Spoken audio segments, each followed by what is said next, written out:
Hi, welcome back. Today I am starting the Royal Assassin Book 2 in the Farseer Trilogy by Robin Hobb. Super excited to get started with this. I loved The Assassin's Apprentice, so I'm really excited for this one. This one's a lot bigger, probably about double the size if I had to just guess. So I'm probably not going to have a lot of vlogs, maybe a little bit here and there. It's probably going to mostly be whenever something important happens and I'm making note or reaction. So I'm going to go ahead and get started by making my tabs and get to reading. It's nighttime, so excuse the lighting, but I just finished chapter 3 of Royal Assassin. And I don't have a whole lot of thoughts, I just have a couple of things to say. My tabs, I believe, are the same as they were for Assassin's Apprentice. So I have world building, plot points and foreshadowing, or like essential plot points, quotes, character info and development, and other thoughts. So I have 5 different tabs. And other thoughts are basically like anything, like, oh, that's so cute, oh my god, I love their relationship, anything that doesn't fit into the other categories. And I'm hoping that things change, because I loved Assassin's Apprentice, and I've heard a lot of people say it just goes up for the next 2, Royal Assassin and the next one. I noticed that they took out Verity's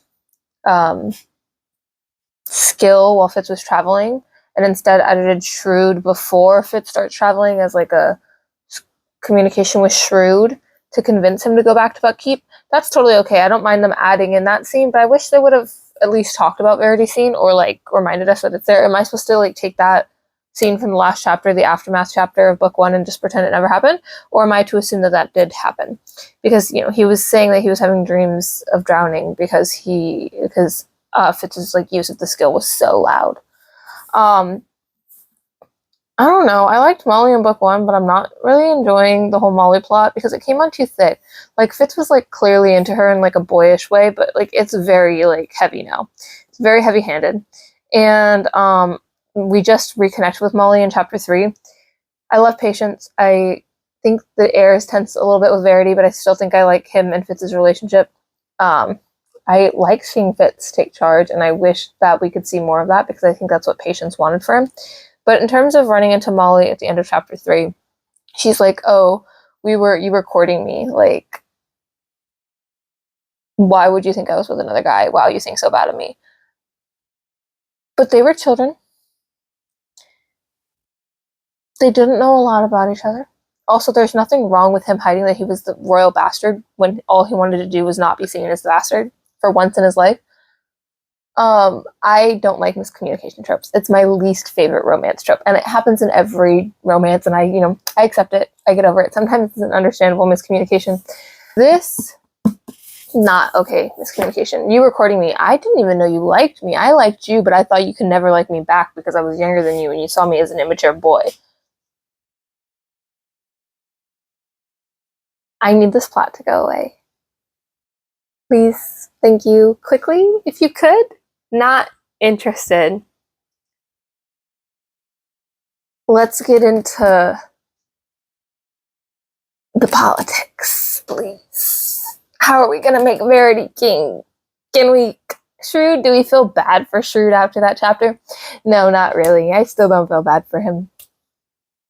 He uses people like pawn pieces. I think Verity would make a much better king. I think Chivalry would have made a better king.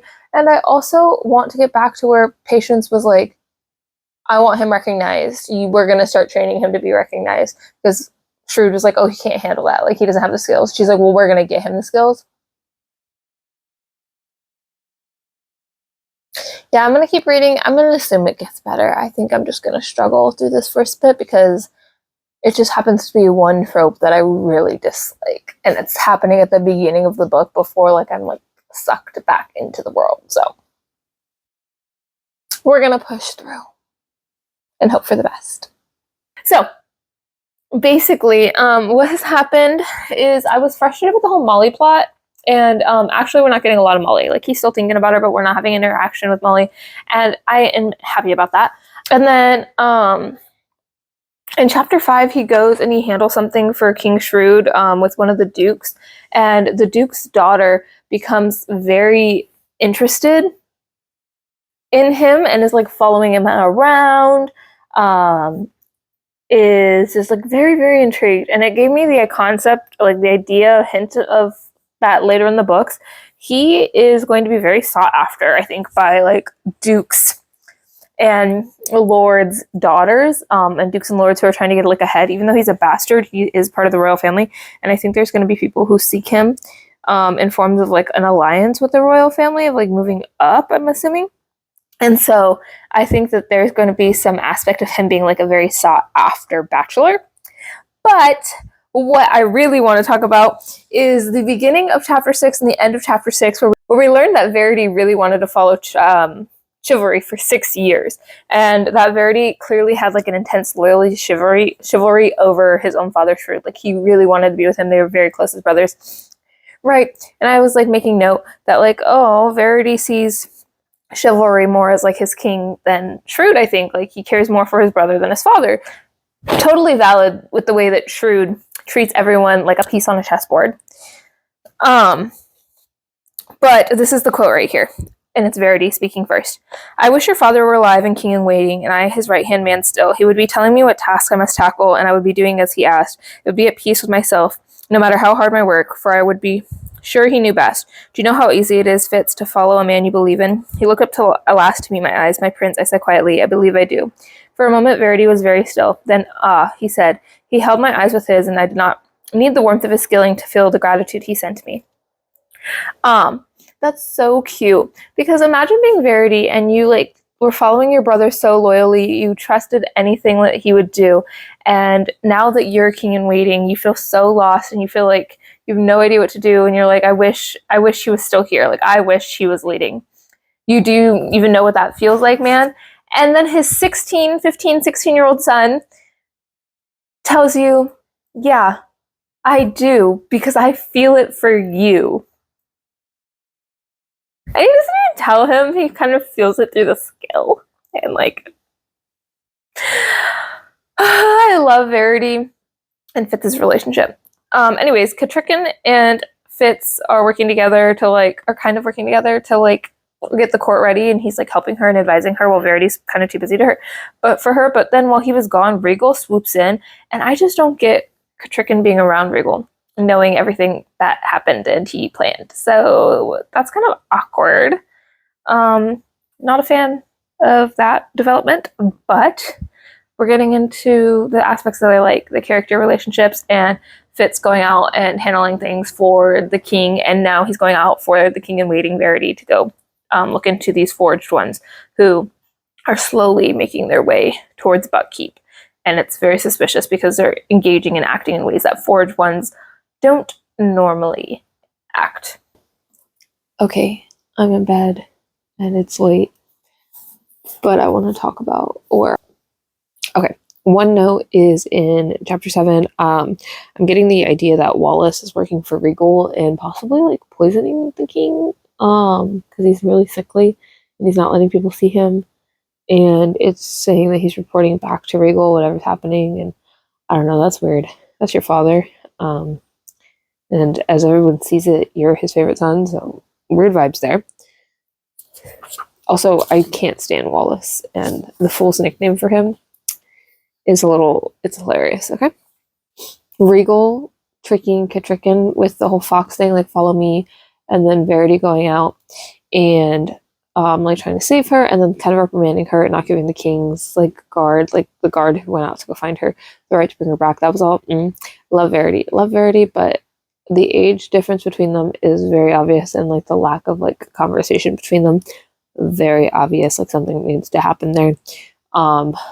And also, I hope that puts a stop to like anything with her and Regal. Finding out that Regal also was probably likely poisoning Lady Time, aka Shade, was another thing. And then in chapter 10 that I just read, like they make it sound like Lady Time died. And so now Regal thinks he was successful at poisoning somebody. And even though Shade is leaving to go work for the king, and he's like taunting Fitz about it. So that's interesting. Oh, and then this part where Fitz is like, oh, I had no honor to preserve. That's why he's asking me to like murder the Forge, but not asking our people to do that. And then like Fitz is like, no, like or Regal told Verity is like, no, like that's not true, Fitz. Like I genuinely like care about you. But I don't think Fitz sees it like this, but I think Verity sees that Fitz has like a responsibility to it as well, because Verity doesn't see Fitz as like a bastard and like outside of the royal family. So like he's willing to share the shame that he's struggling with Fitz and get Fitz's help, because he sees Fitz as equal to him in terms of like the royal like lineage, which obviously isn't true, but like even acknowledges it at one point, like you should like, if my brother had just stayed, we could have recognized you, and in some people's minds the throne should technically belong to you. So Shade's reaction to Katrikin and having to kill the forge and burning them in that whole ceremony, not a fan of that. He just comes off like too advantageous, and it really shifts his character in my eyes, and I'm like very much not a fan of that. So Bert is like my father figure, and second to Bert is Verity. Like those are my people for him. Patience and Lacey warning him when he's trying to warn them, hilarious, adorable. But learning that Lacey is a student of Hod, oh, I love that. It's so fantastic. I love Lacey, and I feel like this book is doing a much better job at having like agency for female characters like Katrick and Lacey, even a little bit of Molly, and Patience than the first book did. And then on to the wolf. So we just got the wolf's name, but I made a note at some point actually, and I'm a little bit into chapter 11, that he's only calling him Cub. And I was like, that's interesting. He calls him Cub in the same way that everyone was calling him Boy for a really long time, and I wonder if that's important. I told myself I wasn't going to attach to the wolf because, like, I don't want to go through this again. And now we're keeping him. I just got to the part we're keeping him. We got his name. What's his name? Let me double check. His name. Night Ice. Keep an Night Ice. I don't want to. First off, I'm not a fan of the way Fitz acts. Like, I don't like when he becomes like an animal and wants to like eat people. Well, but I am intrigued by the wit. But I do not want to get attached to an animal and have it die. Sudi's already old, they said. I'm not emotionally ready for any of this. And then the conversation with the fool in chapter 10, where he's like telling him all these riddles and he starts singing songs. I wish we had the entire Six Wise Men Went to Jumpe Town rhyme, because I think there's something important in there about the Elderlings that we don't know. It's clearly about the Elderlings. He basically tells us that. But in this part of the riddle, will fate seduce you to her will?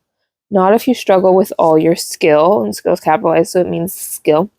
Summon your allies, locate the train, consummate all from which you've refrained.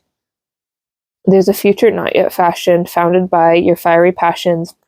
If you use your wits to win, you'll save the duchies for your kin. And wits is capitalized just like skill.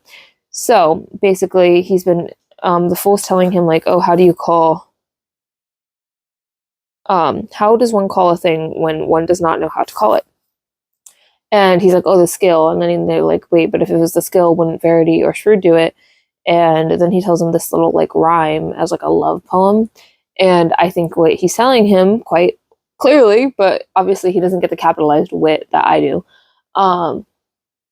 is the wit is what needs to be used to call the Elderlings. So if we want to fight the red ships, we have to use the wit, which is telling me that the king who called the Elderlings the first time used the wit, which means the wit runs somewhat in the royal family, and Katrikin has the wit. She might not have it to the same level as Fitz. Fitz seems very confident that she doesn't, but she definitely has it. So that's important to note, and I think that's everything I've made note of so far. I'm probably going to try and keep reading. I don't know if I'm going to finish chapter 11, but I'm really enjoying it, and I want to keep reading, so we'll see.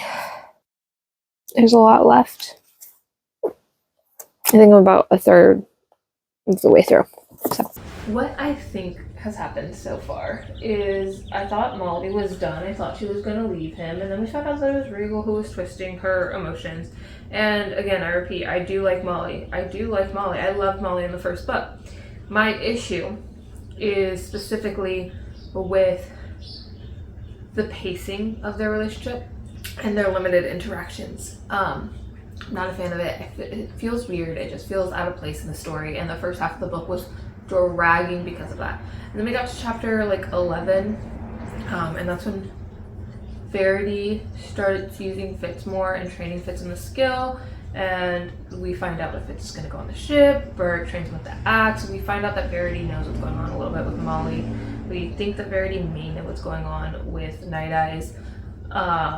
The Fool and him are talking a lot. Him and the Fool kind of butt heads about the fact that the Fool made fun of him earlier, and the Fool tells him to go visit the king. That's when we find out that I had suspicions that Wallace was poisoning the king for Regal, but it now seems like they're drugging him to sedate him rather than poisoning him. And so that's what's going on with the king. He's been sedated, and we find out because Fitz cleans the room and gets that soot on his fingers and has like a hallucination. Patience, he's trying to encourage to go spend time with Katrikin to create the Queen's Garden. I would love to see them interact. Patience is so adorable. She's so mean to herself.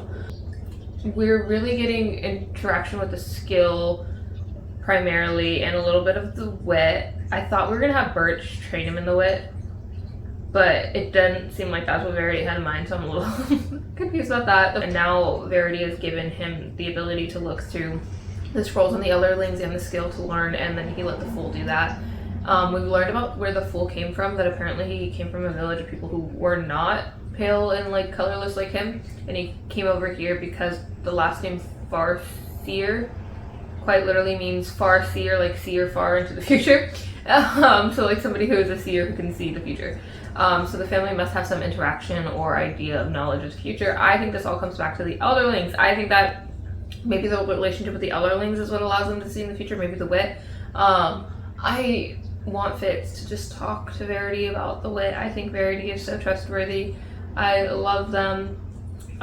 Shrewd refused to marry Molly, which I knew, and said that no woman's daughter was asking and assumed it was going to be him that Fitz wanted to marry, and I knew that. I thought there was going to be more like people trying to get in with him, but the king now wants him to marry for like standing, which is basically what he did to Verity, and he wants to marry for love, like chivalry. And Verity basically said, like, when I'm king, you can marry and do whatever you want. Like, I'm gonna honor your request. I don't want to treat you like a pawn the way my father has treated us with our lives. I don't want to take away the choice that was taken from me. Do we want Shrew to die? Obviously not. We're trying to save him from Wallace and Regal, and so they've got people in there now tending to him. We fought the Forged Ones and for that little girl. Night Eyes came and helped, so people are telling stories about Fitz fighting like a beast. So I think the Elderlings are the key to finding about the future that the Fool was talking about.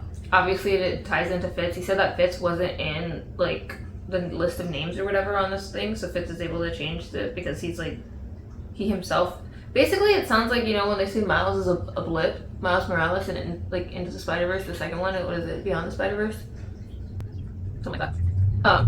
Actually Beyond the third one. Into, Beyond. I don't know. It sounds like the way they talk about Miles not like being, like he's not supposed to exist. Like chivalry wasn't supposed to have Fitz is the vibes that I'm getting. Fitz needs to learn the wit a lot more. And we're gonna see how this goes with Verity and the Red Ship Riders and Fitz. And what we're gonna do about the Cotier, I think they're called, because they suck. They suck. Like, genuinely. That's where I'm at. I can tell you right now, I'm enjoying it a lot more after I got to chapter 11, especially to chapter 14, I think. And I'm hoping it stays at that pacing and that enjoyability level because, man, stuff with Molly is driving me insane. And it's upsetting because it makes it hard to root for them when I don't like the way their story is being written, if that makes sense. I just finished chapter 16. So we're getting more answers about the Red Ship Raiders, which is something that I was wondering because they were talking about how they're forged and how nobody questioned like why they were souls as well. And now we're getting some white ghost ship that only Fitz can see, and it has like a history, and he was able to push that guy in the water, but that guy also pushed him back stronger. So obviously he's got some form of like wit, I'm gonna guess, like Burrit, which is reminds me of the first book when Burrit did that to Fitz. And then there's like issues with him and Molly, which I could care less about. But Regal has been giving earrings, so Regal might handle that problem for us. And Katrikin has planned to like do something to stop the Red Ship Raiders, but it's very vague. And when Fitz goes like into a rage to fight, he ends up pushing up his walls, blocking out Verity and Night Eyes, and Verity thinks it means that Fitz is stronger in the skill than even Verity is. But they just don't know it yet. A lot happened in chapter 16 because I was already halfway through it and so much happened. Like, it's really picking up. I'm assuming the pacing is going to keep up from here. I'm very interested in what the original cause of forging was. And is it like the opposite of the Elderlings? Is it connected to the Elderlings? Is this ship a ghost ship causing the forging? Or is this ship something else? Because the sailors believe it's a ghost ship that Fitz has now seen and is going to die. And in the scrolls it says that it's like a ghost ship for sailors who were like wrong and like aren't at peace at sea. But I don't know about ghosts in this book. There's so much going on already that ghosts would really throw me. But I think I'm at the halfway point or a little past it. So we're doing good. We're doing good. It's been enjoyable. Okay, I am now at the end of chapter 22. I think the last time I talked to you guys was at the end of chapter 16. And wait, no, beginning of chapter 22. Yeah.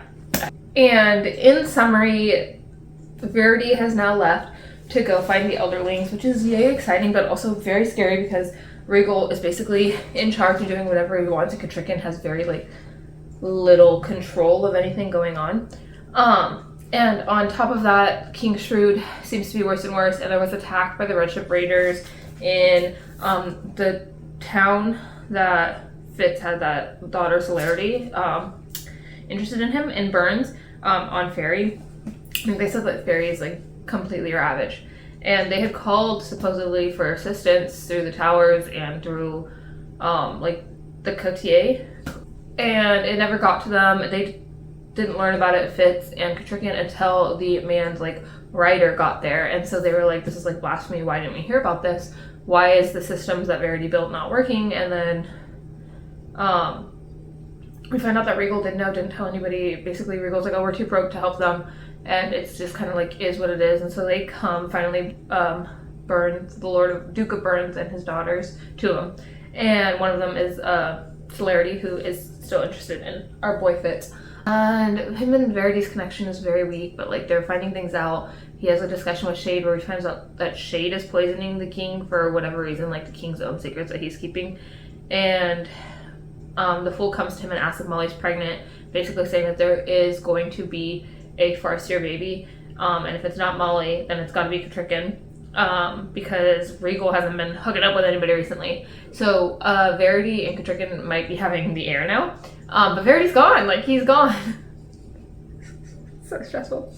And when the king sees the Duke of Burns, he's with Regal and they don't call the Queen in Waiting, which is the wrong like thing to do. She should have been there according to like standards, political standards. And so she's kind of like being mistreated by them by like not being called there. And they basically tell the Duke of Burns that like it's up to him, that they're not going to help him, that they're unable to, and according to Regal, it's because they have no money.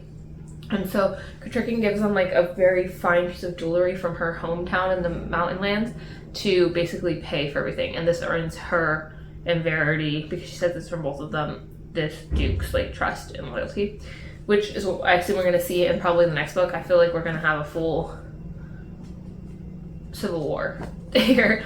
We go see the king just because he's not sure if Verity wants him to or not, and the king ends up trying to use his skill, and he ends up going into Fitz's mind to try to find Verity without knowing it through the connection, and like they touch and like some weird thing happens.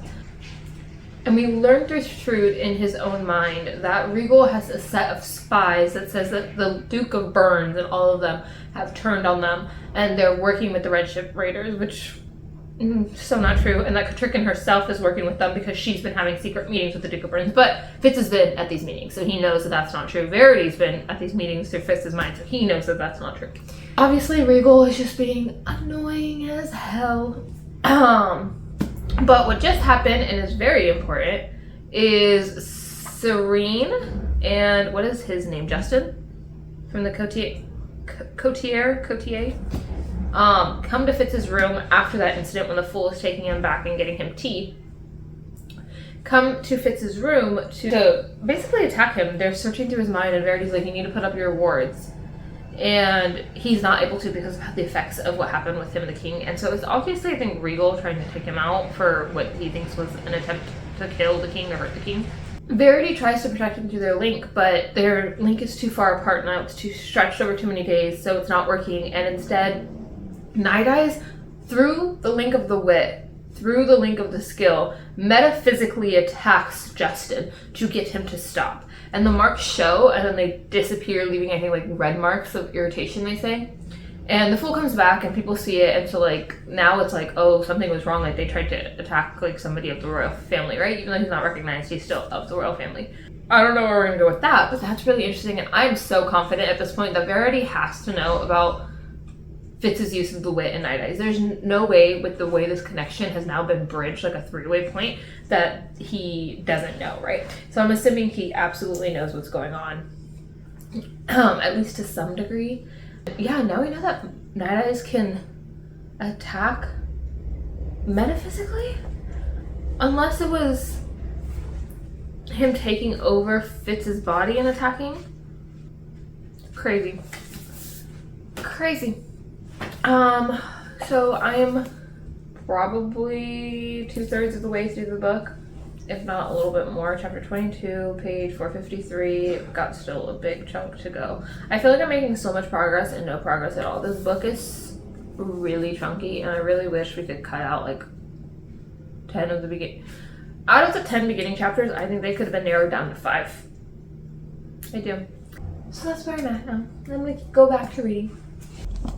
Checking in at chapter 24, about in the middle, beginning of it, to tell you my new favorite quote. A prince does not forbid the queen in waiting. I ride tonight.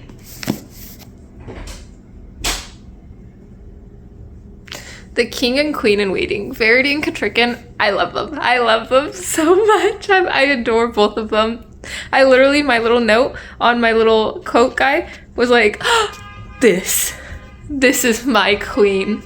Oh, I can't wait to read more. It's getting so good. There's a raid on the bay, near bay, close to them. So Fitz went at the ordering of Shade to go tell the king, and the king was at least aware enough to handle it, and Regal's very clearly mad. But Catrican and Fitz are gonna handle it, and I'm so stoked. I'm so excited. This is so good. This is getting so good.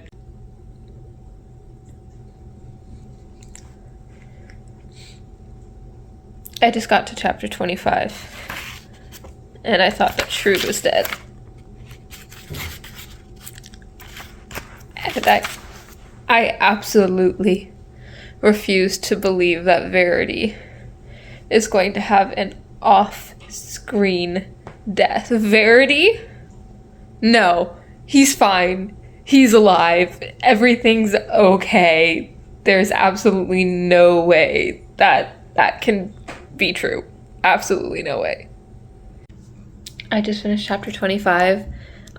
We're about to go try and skill using the king. The Fool doesn't think we should do this. At least that's what I got from the last chapter. I'm so anxious. Regal just completely made a fool of Catrican and Fitz at the dinner, and the king, and I'm just so stressed. I'm so stressed. Like, what is going on?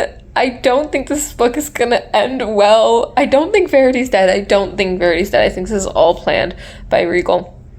But we've got like 140 pages left, and I have the third book, and I see how big it is, and I know that there's 14 books after this, 13 if you don't include the third book in the series, and I'm just like, I don't think we're gonna get like a nicely wrapped up story like we did in book 1. I think this is gonna end on an awful cliffhanger or awful situation, or I feel sick and anxious, and I just want to throw up. This is awful. Oh, okay. Chapter 26, here we go. Let's find out if Verity's dead or not. I finished the book, and the last 8 or so chapters of this book are absolutely crazy. Let's break it down and then get into a review. I'm so excited to start the next book. I can't wait. So I think where I left off is we thought that Verity was dead, and Fitz was using the king to skill to him, but the fool thought it was going to kill him. And when we do that, Verity actually pushes Fitz away as well, basically confirming that it would kill the king. But they are able to make contact, and so now the king and Fitz know that Verity's alive. Now, before all this, Fitz sees the white ship, I think, again for the second time now on land when they're saving Midway from the raid. And on top of that, we have Burek finding out that Fitz is still using the wit and making connection with Night Eyes, and Night Eyes calls him the heart of the pack, basically finally getting confirmation that Burek is a wit user as well, which is something that we've known since very early in book 1, but it's finally nice to have like the official confirmation on hand. So the fool's talking to Fitz about why Regal would want to kill the king, his dad, and it comes out that Regal apparently thinks that King Shrewd killed Queen Desire, but everyone else has assumed that Queen Desire killed herself, like an overdose situation, because she was always taking all of these drugs and hallucinogen, like sedation things while she was alive. And so she died from that. But for whatever reason, Regal believes that Shrewd killed her, and that's where part of his like revenge comes from. After Shrewd and Fitz connect with Verity, Regal decides that they're all leaving Buckkeep.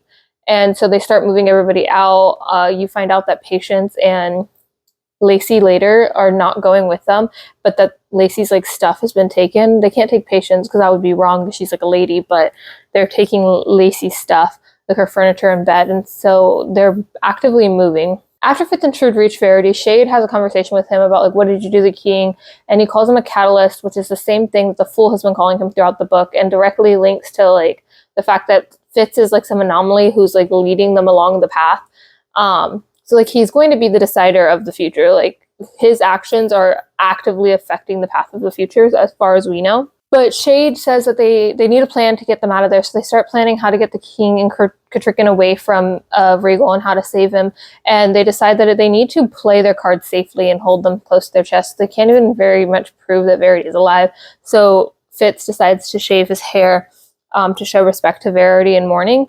And that's supposed to signal, you know, like to Regal that they're giving up. While all of this is going on, Katrikin, we find out, trips, and when Fitz goes to investigate, they find oil. So somebody is trying to kill Katrikin, and they're talking about pretending that she miscarried. So like that's a potential story that they're going to go with. Molly goes and sees Burke and is leaving, and her and Fitz get in an argument where she's like, hey, you've always loved your king more than me. Like you will always love your king. And she goes, I finally found somebody that I'm going to love forever. Molly's pregnant. I'm calling it now. Molly's pregnant. The only thing I'm curious about is Molly pregnant with Fitz's baby? Or is this one like Night Eyes and him were like connected? And is this thing like a beast? I'm hoping we're seeing that in the next one. I don't know. Lacey comes and sees the fool, Burek, and Fitz in Burek's room, and like they're talking, and they basically talk all about treason, and she's like, Lady Patience sent her to check in and get some stuff, and she's like, we'll all be hanged for this conversation. And then she turns to Fitz and goes, except for you, you're of royal blood, so they can't hang you, they're gonna poison you. Which is interesting, because then you think about how Queen Desire, like they believe her to be poisoned. Very interesting. A conversation with Shade then leads Fitz to realize that Will is acting as an assassin, likely for Regal. He assumes it might be Serene or Justin, but he realizes that they're not smart enough to do it. So it's likely Will who's like the mastermind behind everything. Verity and Fitz finally connect on their own completely, but while they're skilling to each other, they find out somebody's listening, and they're pretty sure it's one of the courtiers. They just don't know who. And when he comes out of it, he runs into Justin, so we assume it's Justin and Serene. During this time, the Coastal Duke, Brondy, and other Coastal Dukes are there they came in to get aid with the raids, but now they're there because Verity's dead, so they have to like crown a new king eventually, right? Regal's king in waiting. And they basically, Brondy goes to Fitz for the Coastal Dukes and says like, we will be your men. We will follow you. We will swear fealty to you. And Fitz is like, I never wanted this. Like, this is exactly what Shade told me people will use me for, but I don't want to be used that way. But then he's like, well, maybe I can be used that way to protect Verity, Katrikin, and their baby and get them in power. And so he's like, you guys can swear yourselves to me as long as you swear that you will rightfully put like Verity's child in power. And they do. And he's like, oh, I don't know about this. Shade is like, you're playing a dangerous line of like treason here. How do we say that Regal is not the rightful king? He's just as much as rightful king as you. How do we say when Katrikin's son grows up to be like Regal, what if we say that he's not the rightful king?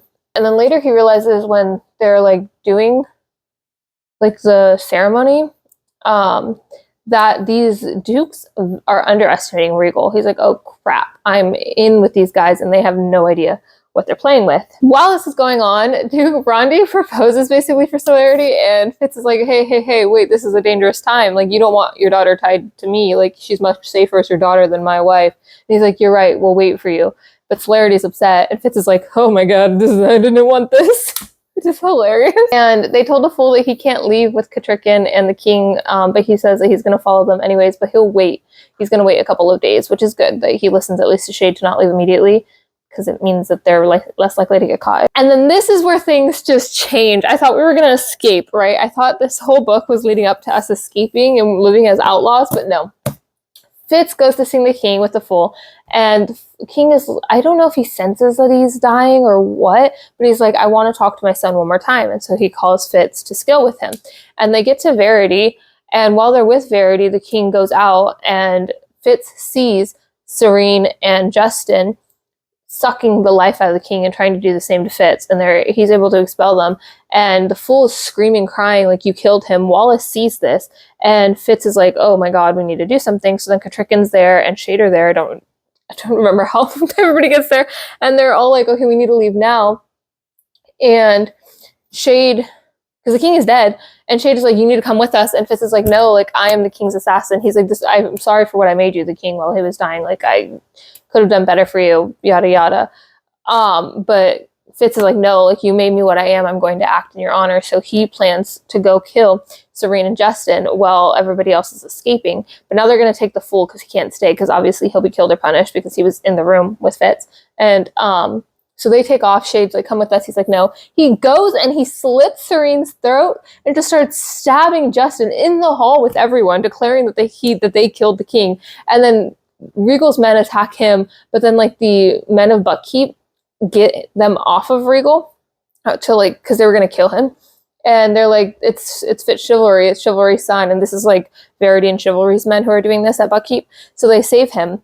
Insane. So now Fitz is in the dungeons, like captured, but he finds out when Patience visits him, Patience and Lacey, that Burek got them out because nobody can find the fool or Katrikin, but Burek's back. Why is Burek back? We don't know. He's supposed to be with them, getting them away. So it's like, oh, what's happening, right? And Patience informs him that they want to execute him, but the coastal duchies won't let him hang, and the like inland ones don't want to poison him because they believe him to be a wit user, and apparently it's like in law that wit users are supposed to be hung. That's the only way you can kill them. So they're trying to now prove that he's a wit user, because they have like a whole meeting, and they're like, you can't kill him. Like, he says he acted in the king's honor. The coastal dukes are like protecting him, and they're like, you have to prove that he was a wit user and that he killed the king, and then we'll appoint you as king. And Regal's like really annoyed, but he has no other option. Like, he's stuck because he can't be coronated, I think it's the word. Unless they agree. So he starts his whole plan. He's still locking him up, and he can hear Shade outside his cell through the wall, but he doesn't like understand what's going on. Will visits him one day, and Will tries to skill, and he's like, oh, you're stronger than we thought. And so they bring the soldiers, Regal soldiers, and Regal and Will into a room, and Will is skilling onto Fitz while the soldiers are attacking him, and he realizes he can't fight back or he almost loses in the skill, so he has to focus on the skill and basically just take the beating. And they're trying to get him to use the wit violently because they need the soldiers to see it.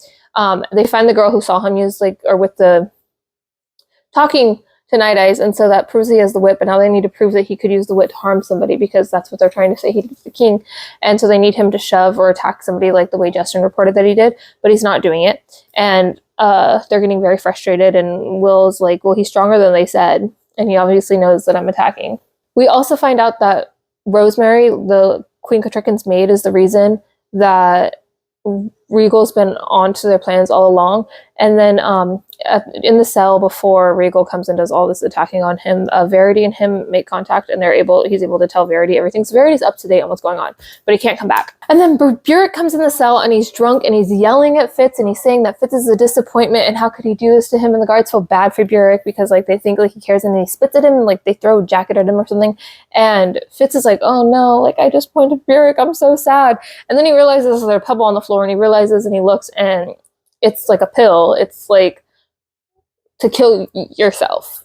And he's like, and Burek told him to die, and Night Eyes is telling him like, oh, listen to the man, you need to come hunt with me.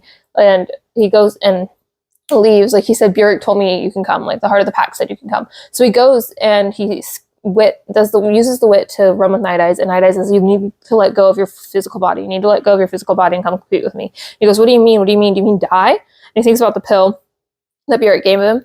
And then Will and Regal try to attack him again, and basically Fitz realizes that Regal ordered Justin and Serene to kill the king, and so he tries to kill Regal by putting like a powdery substance under his nose that Shade has gave him for poison.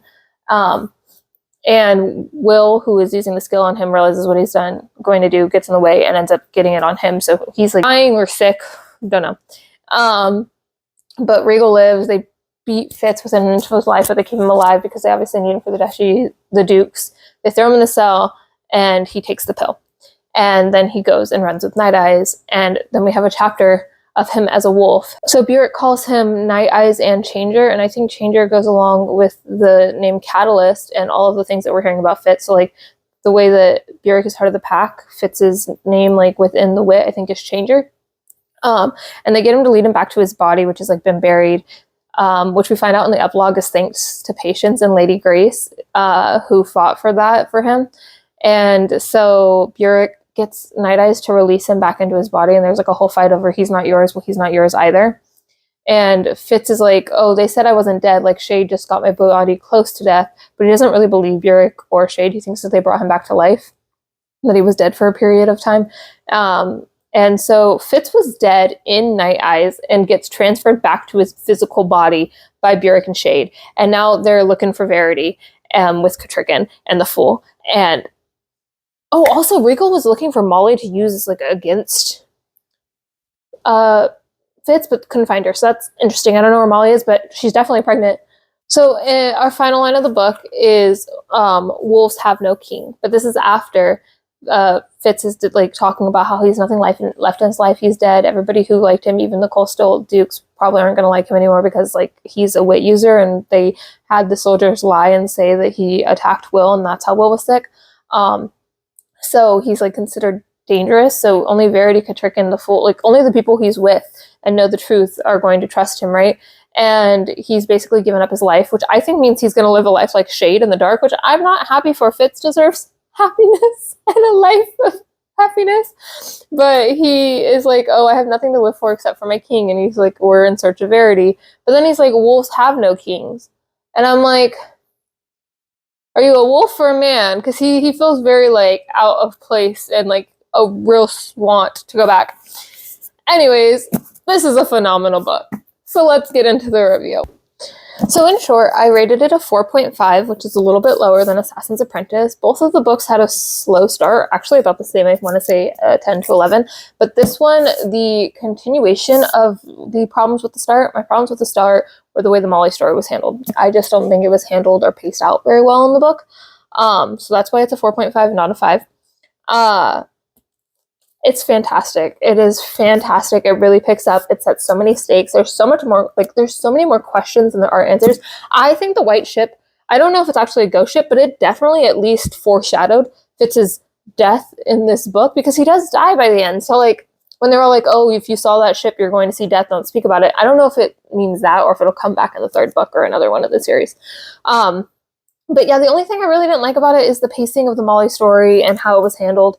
I don't mind that Molly's pregnant, actually. I'm very interested to see if it's Night Eye's baby. I just don't like how much of the first half was just relationship drama that like felt really out of place and like made no sense. Like Fitz was a child and he was being blamed for things that shouldn't have been blamed for. But I absolutely adore Verity. He is amazing. I love Fitz. I love Burek. I love the group we have. I don't see how we're getting out of this. Like, even if we get Verity and the Elderlings, how are we gaining control back? And is Fitz going to have to live like Shade? Like, that makes me so sad. It makes me so, so sad. Also, I refuse to accept Night Eyes, right? By the end of the book, I kind of had to accept him. He's there. I'm attached. And I really didn't want to be attached to that stupid wolf. But now he's there. And I don't want another dog to die because I've cried for too many dogs in these books, Robin Hobb. I've cried too many times for the dogs. I'm really, really excited to read Assassin's Quest. I can't wait to start it. This book was chunky, but I flew through it.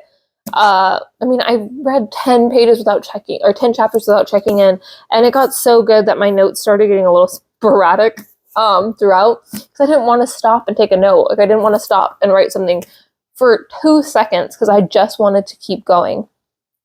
So I would say the last bit of the book is what really shocked me and really made the book amazing and phenomenal.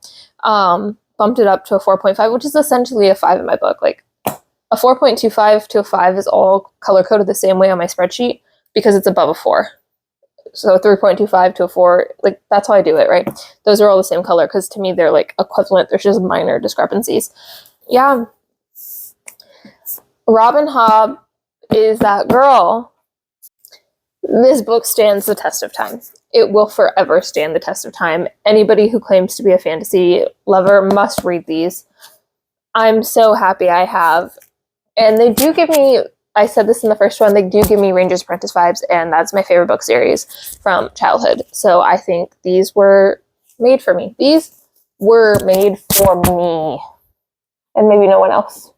I don't know if I've ever said in a fantasy, get to the politics before, but I could not want to be in the political aspects of this world. And I just want Verity back, and I want to know about the Elderlings, and I want to know more about the wit and more about the skill, and just more. I have so many more questions than I started with. So many more. And I can't wait to figure them out.